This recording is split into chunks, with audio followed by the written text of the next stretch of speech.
Assalamualaikum warahmatullahi wabarakatuh. Kali ini saya akan membuat video mengenai vaksinasi pada imunisasi dari bayi.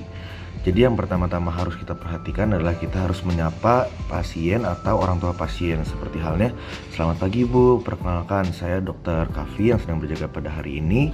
Dengan Ibu siapa dan ada keluhan apa datang ke sini. Kemudian selanjutnya kita menjelaskan mengenai kita menanyakan mengenai identitas pasien. Identitas pasien ini meliputi nama lengkap, tanggal lahir, bulan, terus kemudian tahun kunjungannya saat imunisasi kapan, alamat, nomor telepon, jenis kelamin, dan juga imunisasi apa saja yang sudah dilakukan.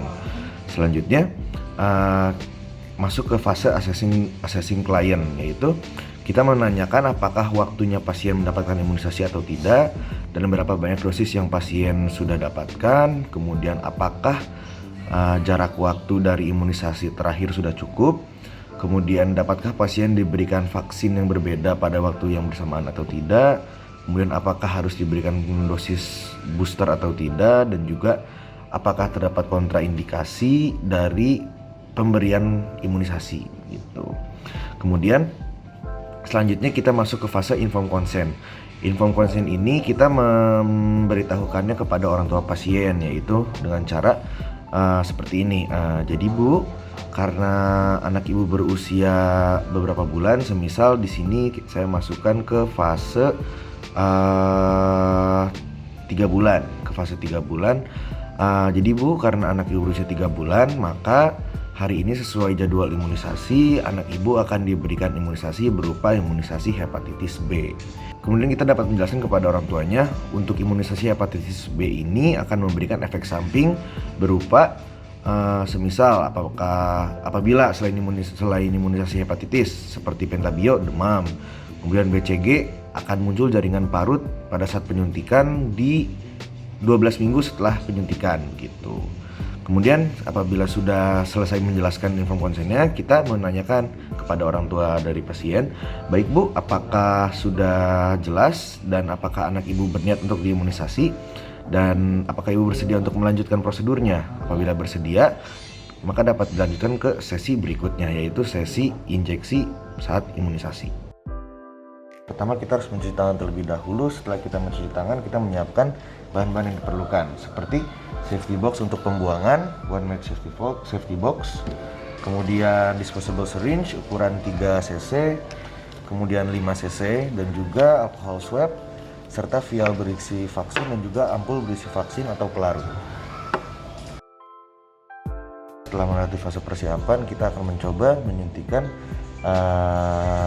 syringe kepada pasien dengan cara pertama-tama kita siapkan terlebih dahulu vaksin dengan cara kita menarik sebesar 0,5, contoh ini 0,5 mili yang sedang saya tarik.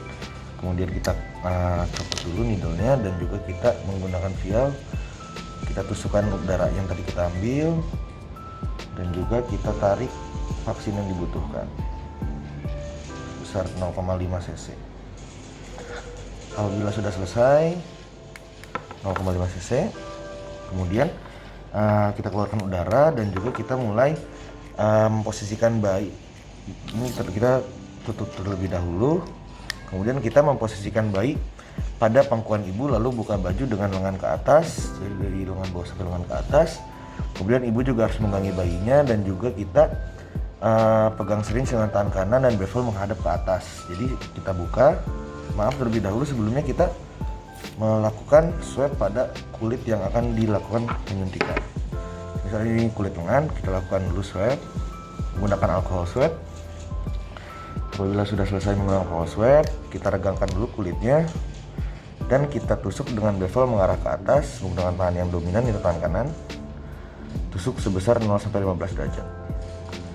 Kemudian kita aspirasi terlebih dahulu agar tidak terkena pembuluh darah, dan kita masukkan. Kemudian menggunakan alcohol swab yang baru, saat kita dimasukkan dan kita tarik, kita tekan lagi menggunakan alcohol. Apabila sudah selesai, kita tutup dan kita masukkan ke disposable box. menggunakan cara subkutan, yaitu menggunakan sudut 45 derajat dengan cara yang sama. Pertama-tama kita swab terlebih dahulu, dapat dilakukan di tangan atau di bagian quadriceps. Kemudian setelah kita swab alkohol, kita tusuk sebesar 45 derajat, namun kita aspirasi terlebih dahulu sedikit. Kemudian karena tidak ada darah, maka kita masukkan. Apabila sudah selesai, saat kita proses pencabutan, kita tutup lagi menggunakan alkohol, namun alkohol yang baru.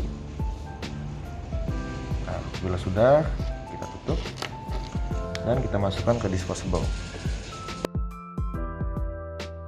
Pertama-tama kita minta kepada orang tua dari pasien untuk memegang bayinya. Jadi pertama-tama kita minta ibunya untuk memegang bayi dengan posisi kepala tertopang dengan agak mendongak. Kemudian dagu dan pipinya harus kering, harus dipastikan dagu dan pipinya kering. Kemudian juga kita harus membuka mulut bayi secara halus dengan cara ibu jari kita ditekan di dagu, atau dengan cara memencet kedua pipi bayi secara perlahan sampai mulut bayi terbuka. Apabila sudah selesai, kita dapat meneteskan sebanyak 2 tetes. 1, 2.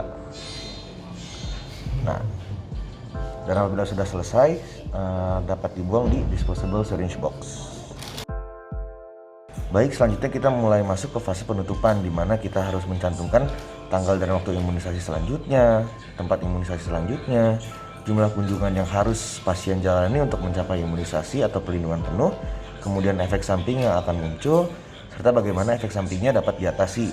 Kalimatnya kurang lebih seperti ini. Ibu, anaknya sudah selesai diimunisasi, datang lagi ya untuk imunisasi pada 2 bulan lagi ya.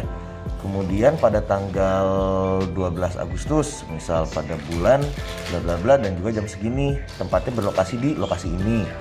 Anak ibu harus diimunisasi 2 kali lagi, semisal ya, vaksinnya itu kan vaksin atau imunisasinya mengambil 2 kali gitu.